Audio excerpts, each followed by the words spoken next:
Today it's not a Star Wars video, it's a Marvel video. And I got a face reveal, yeah, finally. But I'm doing this today because I really don't like editing with the long form content as much as I like short form editing. So yeah, but today I want to talk about my favorite Easter eggs in Across the Spider-Verse. So I don't know if I'm probably also gonna do no face reveal stuff too and edit a little bit, but I just much prefer the editing on the short form. But yeah, let's get into this video. It's a Marvel video today. But my favorite Easter eggs in Across the Spider-Verse, one of my favorite, probably my favorite, is the Prowler one in Into the Spider-Verse, where Miles Morales and Peter Parker meet for the first time in the 1610 universe, and the spider sense is going on around him. And the spider sense is purple and green, and it changes to red and blue, sort of foreshadowing that he was supposed to become the Prowler, but his destiny now has been changed now that he met Peter Parker in that universe, the blonde one. And it shows that his destiny has changed. And I think that's really cool because it should have made by Across the Spider-Verse and had some more depth and more lore to that first movie, which is really cool. And it's even cooler because we know that the Prowler Mouse shows up at the end. But another Easter egg that I like is when they're running out and escaping from Olivia Octavius at Alchemax, and Miles Morales like throws the bagel into the spot, and he's in the second movie. I think that's such a cool Easter egg because we really like. First of all, they're also connecting it, like I previously said, they're connecting the second movie to the first one, but it's really cool because I don't think they had much intention with that, and they're just sort of expanding on that character who was hit with that specific bagel in that movie.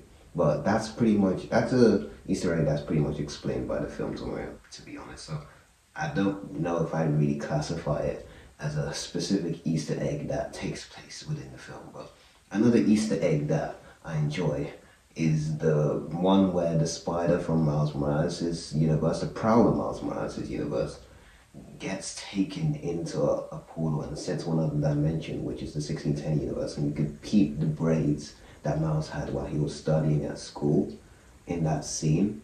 And I think that's really cool because it's showing that that spider came from that universe where there was meant to be a Spider-Man which was Miles in that universe, but he ended up becoming the Prowler, and the 1610 Miles that was supposed to become the Prowler ended up becoming Spider-Man, which is really cool. And I really like how they sort of showed that. Miguel sort of like gets angry and he's saying, "Oh, there's no Spider-Man there to protect them and everything." And Sinister Six on the loose at the end in that universe, and there's no Spider-Man. And I think that's a really cool concept that they made in those films, and I really like the Easter eggs that you can see that the spider that came from that bit Miles is from that other universe where the Prowler Mouse is. I think that's really cool. And I like how another Easter egg that I like is the 42 number being like everywhere, like on jerseys, like when he jumps from the building, he tries to take like a leap of faith before he does the epic one at the end of Into the Spider-Verse. You can see like the number 42 drops. But I also like how the lottery ticket, or I don't know, the entry ticket for the school that Miles goes to. You can see it at the beginning of the film. There's like those balls, those like lottery balls. You can see the 42. I think that's the number that they used to select Miles into the Brooklyn Visions Academy school. So I think that's pretty cool. And another Easter egg that I really like is when Miles is going home, like into the dorm room with Genki, and Genki is playing Spider-Man too. And he said he's not the guy in the chair, but there's like a Tottenham Hotspur poster on the wallpaper of Home and Son. And I think that's really cool because Tom Holland, Spider-Man actor obviously, he supports Tottenham and he likes Son and stuff. And Spurs aren't the only football team that I've seen play live in a stadium. The only males football team that I've gone to see play, and I saw Son and King was there. But that's pretty cool that they have that poster on the wall. And yeah, I really like that Easter egg. But yeah, that's pretty much it. I think these films are so in depth and full of Easter eggs and little cool things little cool things that you can just explore and have fun with and sort of speculate about. Like off the top of my head, like I like the Easter egg where you really have to slow down the movie or pause it. I think I saw this on like I don't know, I saw this on like YouTube or I don't know, Twitter or Instagram, something back in the day. I'm not sure.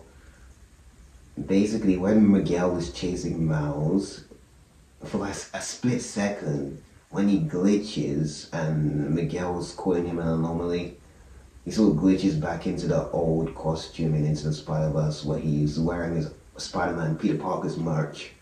And I don't know, I think it should have exhibits that feeling of being a little boy in that film or feeling inferior to Miguel, more like an anomaly, or feeling scared or insecure, really. So I really like how they did that in Across the Spider Verse. So they should have used that glitch to should have show his like his shadow side, his like inner self. So I really think that's really cool. Everything. But yeah, these movies are great and some of the best Spider-Man movies out there. And obviously, I've got the poster on the wall and stuff. Yeah, I can't wait for Spider-Man Brand New Day. It's like a week and a little bit away, so I'm so hyped. So hyped. Can't wait for that movie, but yeah, peace out. May the force be with you. Even though this is not Star Wars.